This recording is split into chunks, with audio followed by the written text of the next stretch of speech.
Chapter 8, Tricks and Treats. Halloween or Halloween or Halloween. I wasn't sure what it was, but I was pretty sure I didn't like it. Especially on Monday night after Mrs. Brisbane turned out the lights. That's when those skeletons on the wall took an eerie glow.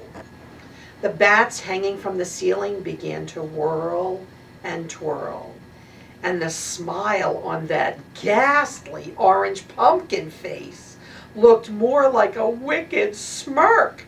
Weird, weird, weird!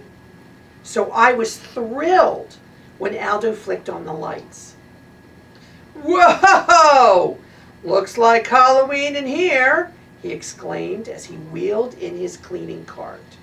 He strolled over to my cage, as usual, and bent down so we were face to face. "So, you're going to wear a costume for Halloween? It's Wednesday, you know. Halloween is when the ghosts and goblins come out to play," he exclaimed. "Eek!" I squeaked. No, it's not scary. It's just fun. All the kids will wear costumes. Richie's going to be a werewolf. So what are you going to wear? A fur coat?" He laughed at his own joke, then began his cleaning routine, talking to me as he swept and dusted. I started thinking about this costume thing. Mrs. Mack had a costume party once while I was staying with her. People dressed up like kings and pirates and ghosts, and Miss Mack dressed up like a clown with a sparkly pink wig and a funny face. Nobody wore a fur coat. I thought about this costume thing all night and the next day. When Garth threw a piece of wadded up paper in my cage, I wondered about the costumes. When AJ tripped on his way up to the chalkboard and Gail didn't giggle, I wondered about the costumes. Even when Mrs. Brisbane called on Saya and she answered her, I wondered about the costumes. And I came up with a plan of my own. On Wednesday, Halloween arrived, but there were no costumes. I was extremely disappointed until Heidi blurted out, "Mrs. Brisbane, when are we going to have the party?" "Raise your hand, Heidi," the teacher told her. Heidi obediently raised her hand, and Mrs. Brisbane called on her. This time, when Heidi asked her question, Mrs. Brisbane said, "We will have our lessons this morning. After lunch, you may put on your costumes, and then we'll start the party." I felt happy, and got in a nice nap for the rest of the morning. But I was wide awake after lunch. My classmates returned from the cafeteria, then scurried off to the cloakroom and the bathrooms and returned. But I hardly recognized them in their costumes. Oh, they were wonderful! A dragon, 2 pirates, a princess, a ninja, 2 clowns, a ballerina, a bunny, a cat, thank goodness not a real one, a baseball player, a mad scientist, a skeleton, the Statue of Liberty, an angel, and a devil. The room mothers came to help with the party. They were both dressed as witches. Still, Mrs. Brisbane was the scariest of them all. She didn't wear a costume, just a button that had the words, "This is my costume," printed on it. She gathered everyone in a circle, pushing all the tables back. Then she announced that the class would be having some treats. But in order to get them, they each had to do a trick, tell a joke, sing a song, or perform a trick for the rest of the class. Oh, I wish someone had told me.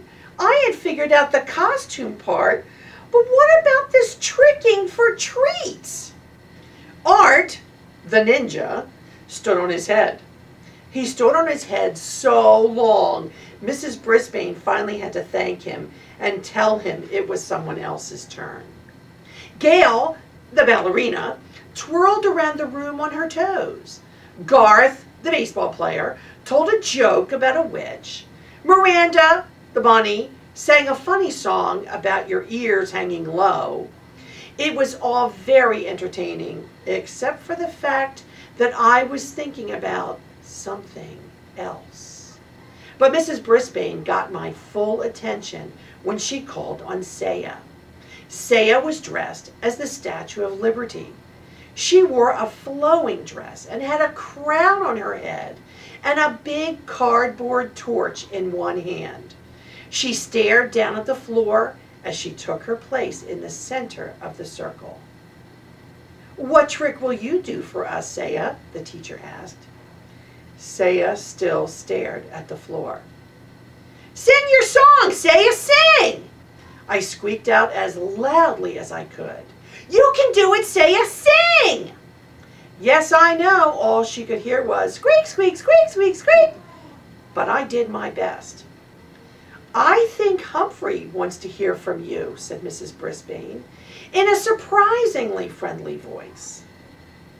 Suddenly, without warning, Saya began to sing the Star-Spangled Banner in her clear, sweet voice. Everyone stood up right away like you're supposed to when they sing the national anthem. Mrs. Brisbane put her hand over her heart, and the other kids did too. Well, pay attention, Art didn't until his mom came over and whispered in his ear. I stood up too, as proud as a hamster could possibly be.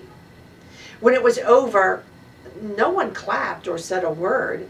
It seemed as if those sweet notes were still drifting around the room. "That was lovely, Saya. Thank you for sharing your beautiful voice with us," Mrs. Brisbane said. "I wish she'd speak that way to me someday. Nice, encouraging, friendly." Anyway, the tricks continued, and after AJ told a few riddles, Mrs. Brisbane looked around the circle and said, "Did I miss anyone?" This was the moment I'd been waiting for. No one had noticed, but the night before, I had sneaked one of Aldo's white dusting cloths into my sleeping hut. I had to act quickly. I pulled out the cloth and crawled under so it completely covered me. Then I stood up and began to shout like I'd never shouted before. "Trick or squeak!" I cried. "Trick or squeak!" Miranda noticed first. "Look!" she yelled. It's Humphrey!" I wish I could have seen the faces of my classmates, but it was dark, dark, dark under the cloth. I could hear them, though. First there were gasps, then giggles, then shouts of, "Look! And Humphrey's a ghost!" I continued to squeak my heart out until I heard Mrs. Brisbane's firm footsteps coming toward my cage. "Who did this?" she asked. "Who put that on Humphrey?" No one answered, of course, not even me. "He could suffocate under that," she said. "But he looks so cute," Heidi called out. Mrs. Brisbane didn't answer. She just said, "Will someone please uncover him?" Golden Miranda opened the cage door and whisked the cloth away. "Humphrey, you are a riot," she said. "Only a riot? Let's be honest here. I was a smash hit." Then the room mothers served up cupcakes with orange icing and cups of apple juice, and my classmates played games. Just before the bell rang, Mrs. Brisbane clapped her hands and made an announcement. "Mrs. Hopper and Mrs. Patel and I have consulted with one another. We have decided to give the prize for best trick to Saya Nasiri." Everyone clapped and cheered as Mrs. Brisbane handed Saya a blue ribbon. Saya looked over at me and smiled a beautiful smile. Mrs. Brisbane continued, "And we've decided to award the best prize for best costume to Humphrey." She walked over to my cage and taped a big blue ribbon to it while my classmates cheered for me.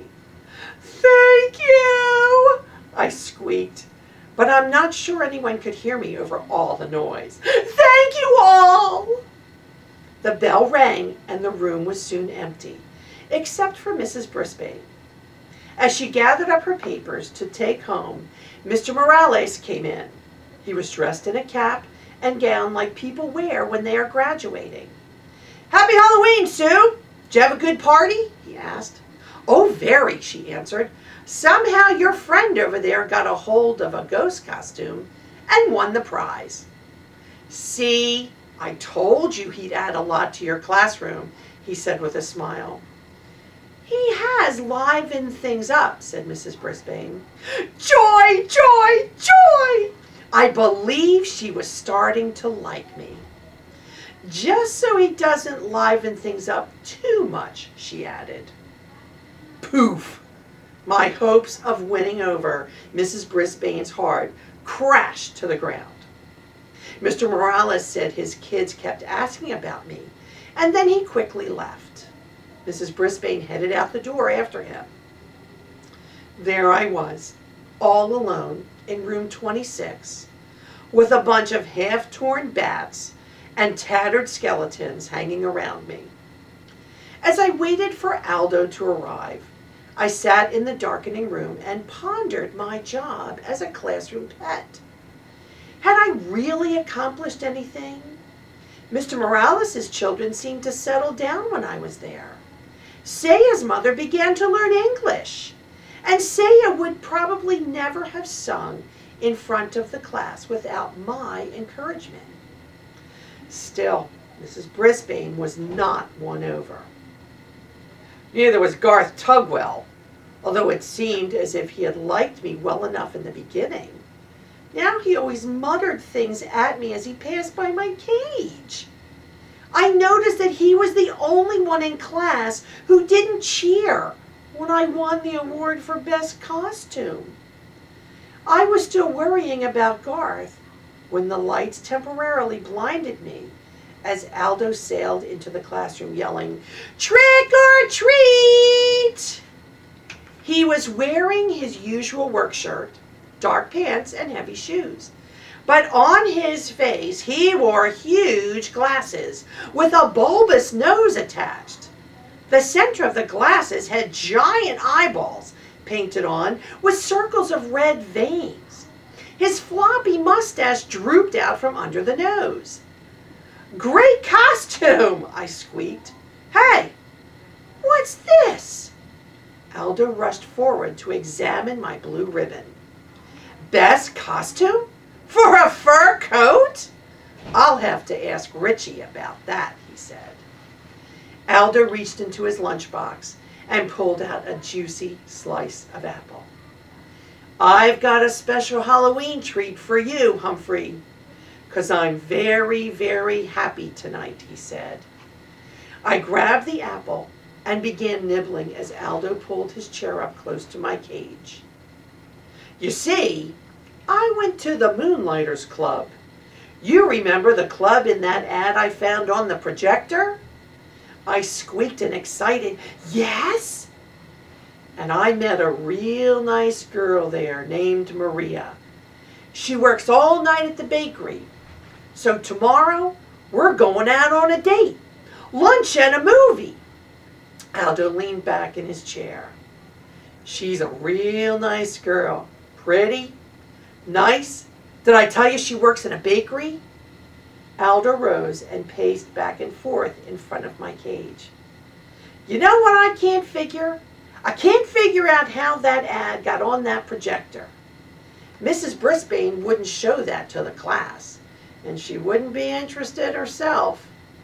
and it was weird how the projector was left on. Mrs. Brisbane always leaves her room in ship-shape condition. He paused to rub his chin, then looked at me out of the corner of his eye. You know, if you weren't locked up in a cage, I think you had something to do with it, he said. Then he laughed. Well, whoever it was, I owe them a big thank you. You're welcome, I squeaked. Too bad Aldo didn't understand me this time. And tip 8, hamsters are most active during the evening.